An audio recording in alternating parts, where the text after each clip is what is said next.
Hi friends, good evening. எல்லோரும் எப்படி இருக்கீங்க ஃப்ரெண்ட்ஸ்? வாங்க இன்றைக்கி வெஜிடபிள் பிரியாணி என்னுடைய ஸ்டைலில் எப்படி செய்யலான்னு பார்க்கலாம்.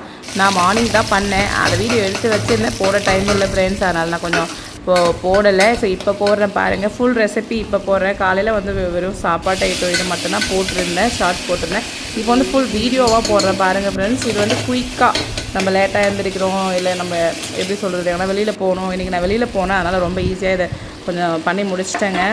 பட்டாணி வந்து நான் ஃப்ரெஷ்ஷாக போடல, நைட்டு ஊறக வச்சு பட்டாணி தான் போட்டேன். அப்புறம் சோயாபீன்ஸ் கொஞ்சம் சுடு தண்ணியில் நல்லா சுடு தண்ணியில் போட்டு அதை மறுபடியும் பச்சை தண்ணியில் போட்டு வாஷ் பண்ணி நல்லா புழிஞ்சு எடுத்துக்கோங்க. கேரட் பீன்ஸ் கட் பண்ணி எடுத்துக்கோங்க. அப்புறம் என்னங்க, வெங்காயம், தக்காளி, பட்டை, லவங்கம் இதெல்லாம் போட்டு ஒன்றா மிக்ஸ் பண்ணிவிட்டு இதையும் சேர்த்து நல்லா அந்த கேரட் பீன்ஸ், சோயா பீன்ஸ் எல்லாத்தையும் மிக்ஸ் பண்ணிவிட்டு இஞ்சி பூண்டு பேஸ்ட்டு, புதினா, கொத்தமல்லி, தயிர் போட்டு இதில் நான் ஒன்றுமே போடல, பச்சை மிளகா ஒன்று தான் போட்டேன். இது வந்து பிரியாணி மசாலா, எவரெஸ்ட் பிரியாணி மசாலா போட்டேங்க. நான் காரத்தூள்லாம் குழந்தைங்களுக்கு போடலை, ஏன்னா பசங்க காரம் அதிகமாக சாப்பிட மாட்டாங்கங்கிறதுனால வெறும் பிரியாணி மசாலா மட்டும் போட்டு ஒரே ஒரு பச்சை மிளகா போட்டேன். சில்லி பவுடர்லாம் நான் போடல. அவ்வளோதாங்க. எல்லாத்தையும் போட்டு தண்ணி வந்து 1 டம்ளர் அரிசிக்கு 2 டம்ளர் தண்ணி வச்சு அப்படியே ஊற்றி நல்லா கொதி வந்ததும் சால்ட்டு கொஞ்சம், உப்பு, கல் உப்பு போட்டு கொதி வந்ததும் லெமன் கொஞ்சம் போட்டேன். அப்புறம் அந்த கேசரி பவுட்ரு கொஞ்சமாக போட்டேங்க, அதிகமாக எனக்கு பிடிக்காது. ஸோ அதனால் நான் சும்மா லைட்டாக தான் போட்டேன். உங்களுக்கு விருப்பம் இருந்தால் போடுங்க, இல்லைனா ஸ்கிப் பண்ணிடுங்க, அது உங்கள் விருப்பம். ஸோ நான் தான் கொஞ்சம் கலருக்காக போட்டேன் ஃப்ரெண்ட்ஸ்.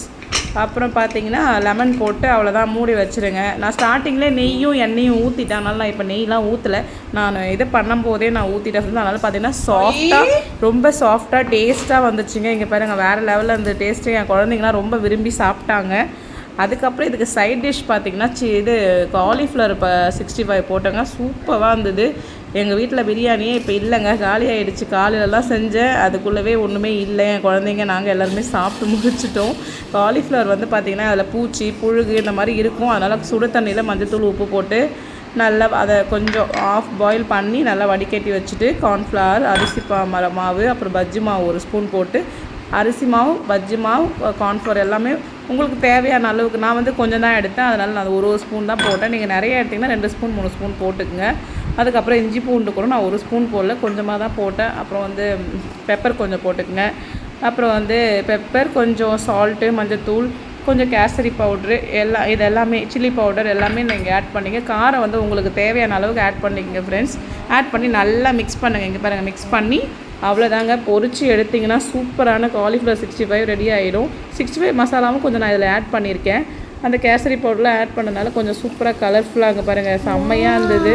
ஸோ இதுதான் எங்கள் வீட்டில் இன்றைக்கி நான் செஞ்சது. உங்களுக்கு பிடிச்சிருந்தால் லைக் பண்ணுங்கள், என்னோடய சேனலை சப்ஸ்கிரைப் பண்ணுங்கள்.